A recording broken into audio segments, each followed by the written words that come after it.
Yo, yo, yo, what's going on? Michigan Chess, we are here. 2019 Motor City Open in Farmington Hills at the Radisson. Remember, like and share these videos and make sure you subscribe to our YouTube channel. We're doing big things in Michigan Chess. And one example of big things is one of the top players in Michigan, Ann Arbor history, young star, up and coming grandmaster. Yes, he's a star. He's representing Ann Arbor and the Ann Arbor Monsters. Shout out to all the Ann Arbor Monsters out there. Here with me is Ethan Liu. He's gonna show us his fourth round? First round. This is the first round game. First round. And this is a game where he played, who did you play in this game? I played Steven Feldman. Steven Feldman, and what's your rating? Like 1700. 1700, and what's Steven Feldman's rating? Like 2300. 2300. So that's a 500. Wait a minute. What's wrong with my math, man? That's like 600. Yeah. 600 point gap.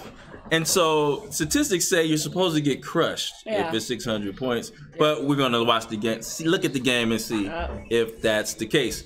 All right. So let's get to it. Boom, boom. All right, so the first move was E4. E4, best by test. Yep, and C5. C5. Uh-oh, this is going to be a fight. Yep, knight F3. Knight F3. D6. D6. And D4. D4. And then takes. Takes.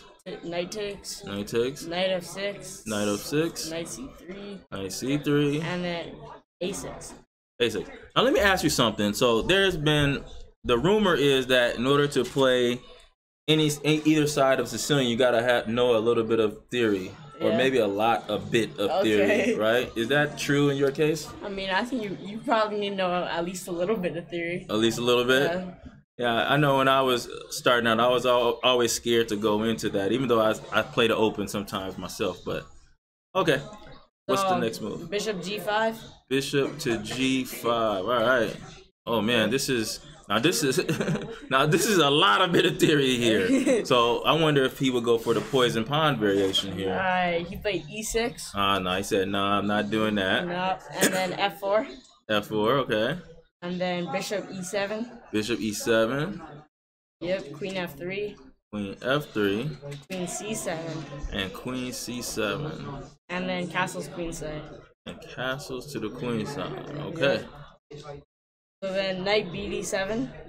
So here, I want to do something, and I hope I'm not messing up our broadcast. Okay. But I want to kind of check the theory a little bit here. I want to check the cameras right quick. Oh, we're fine. Okay. Right. And so he goes knight BD7, right? Yep. So this is one of his best options. Looks like the main move. Yeah. And then you played G4? G4, yes. Okay. Still with theory. And he played Rook B8. All right, so Rook B8. Rook B8. So this is not as popular as B5 or H6 or even castle. Rook B8 here. Okay. Yeah, and then Bishop takes F6. Wow. Okay. Bishop takes F6. Okay. And then H4. And then H4. H4. Wow. You know, the strange thing about this game is there is no record of H4 nowhere. I mean, that always scares me. Like, H4 has not been played in this. I mean, this is the online database, actually. So H4 hasn't been played at all. I don't know why that is. But, oh, no, there it goes. It's some moves here. No, that's after G5. Oh, that's after G5. Yeah. Oh. Okay, so H4. Yeah, H4. And it's blank. Yep. Okay, so we'll take this off. And I wonder why that is. So I will say this, Ethan, you probably should go home and check that out, okay? To make sure you don't get surprised. Yeah, well, I've never seen anyone play Rook B8 before, so. Well, it was off the beaten track, you know. Yeah. Yes, guys, if you're playing a Sicilian, especially at Najdorf, it's probably important for you to learn a little bit of theory. Actually, no, a lot of theory, because one wrong move in a Sicilian defense in general could mean the death of you. So you might want to check the theory. What I mean by theory is moves that have been played before, so to save you time on your clock. Now I'm pretty sure that you guys have the skill enough to figure it out over the board. How long will it take you to do that, and how many variations you have to calculate it? So to save time, it probably helps to know some theory going into a landmine opening like this is. All right, what's next? So castles. Okay. And then G5, and then bishop takes D4. All right. Rook takes D4. Okay. E5. All right. And then F5. Then F5. Yeah, but then he has knight E5. He goes knight E5. Knight E5. Wrong here, or queen B6. Yeah. Okay. Well, I think if queen B6, Queen maybe. C5. Well, I think I have something like queen D1, and that Queen hits D1. Oh, the D6 D6 square. pawn looks pretty weak. Why it seem like we're missing something? D5, knight E5. Something's going on. Bishop B7. Yeah. Well, I think Right here. maybe. Okay. All right. So knight E5. Yep. And then queen F4. Queen F4. And then queen C5. Queen C5. Okay. And then rook D2. Rook D2. B4. B4. Knight A4. Knight to A4. Hold on. Now, what were you thinking when you played knight A4? I mean, I just wanted to get back to I wanted to play F6.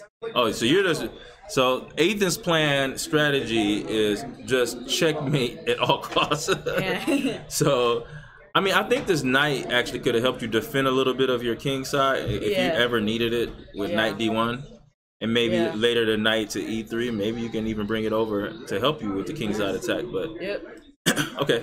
So then queen C6. I thought maybe you'd go for something like queen to A5 and bishop D7 instead of queen C6. But he played queen C6. Oh. But I was thinking instead he would go for something like queen A5 and bishop D7. Yeah. Oh, that makes some sense. What's happening? Yeah, that makes sense. All right. Yeah. But so then B3 and then bishop B7. Bishop B7, okay. Yep. And then bishop G2. Bishop G2. Yep. And then rook BC8. And then king B1 because he has knight D3.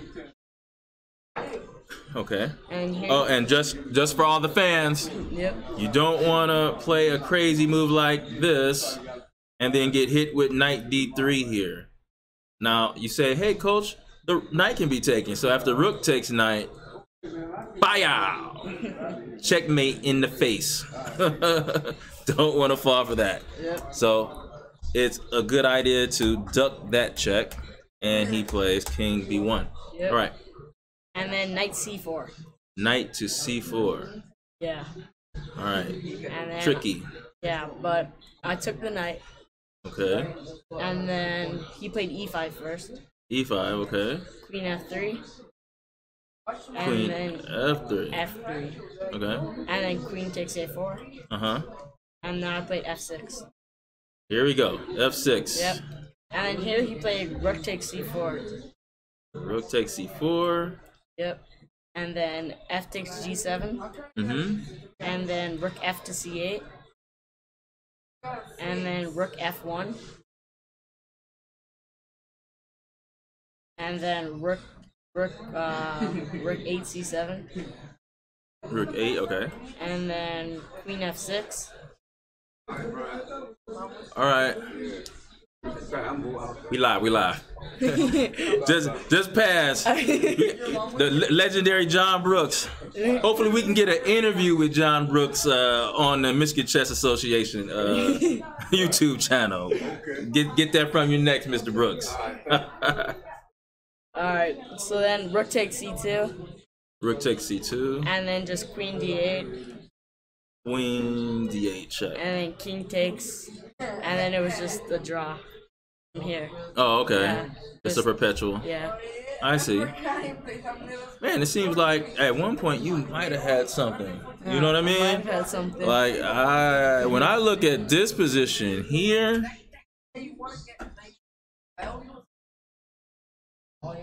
man, I'm looking at this position. Maybe yes, here. I'm thinking we're gonna turn on Betty. Betty? What's Betty? Betty is the baddest chess player on the planet, and she's gonna help us look through this to see if you had anything here. Alright. All right, let's see what Betty says. Alright.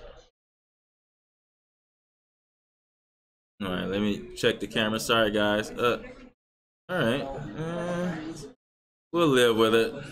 Alright. Okay. All right. So I see a lot here, of zeros whoops. here. Oh, it's zeros. Yeah. Yeah, it doesn't look like it's anything. Huh? Okay. Wait a minute. Let's turn that back. All right. And so, what did you do actually? I played Queen F6. Queen F6. Yeah. And then takes. Rook takes E2. Yeah. And then just the Then Queen D8. All right. But hold on. Let's go back a little bit. go back a little bit. Can we squeeze anything? Oh, there you go. We squoze something. Yep. Rook F2. Rook F2. But what's the difference? Let's look. Oh, it's looking like it's withering away. Yep. So Rook F2. And let's see. Let's say he plays this here, right? And then Queen D1. What have I accomplished? Nothing much. Probably nothing at all. So we got happy with Rook F2. Doesn't look like Rook F2 is that big of a deal. Anything? Wow. F6 right Rook now, but takes D6. Rook takes D6 here. Oh, see, one thing about Sicilians is even Betty doesn't understand Sicilians. Betty thinks white is winning and changes his mind. White is a draw, and black is winning. Oh man, just looking at these variations makes me not want to play. Yeah. Okay, so I wouldn't trust any of this right now. This thing needs to sit for a long time. Yeah. All right. So cool. You draw a FIDE master. Yeah. That's a big deal, man. 600 points higher than you. Yeah. And I know you're on your way to FIDE Master and beyond. I hope so. Right? And I know next year you'll be in high school and giving my cast technicians trouble in wherever high school you're at. Is it too late to recruit you to Detroit Cast Tech? I think it's a little too late. You don't think your mom would like to move to Ann Arbor? To move to Detroit at some point? I'm just saying, you know. I'm saying, look, I live in Ann Arbor and coach in Detroit. Yeah. You live in Ann Arbor and you should play in Detroit. Actually, I can drive you to the school every day. No. All right, so I know Ann Arbor is definitely lucky to have someone like Ethan Liu. Thank you guys for joining us. I thank you again, Ethan, for sharing this game. And representing Ethan Liu, I am Coach Brian, and I'll see you guys next video.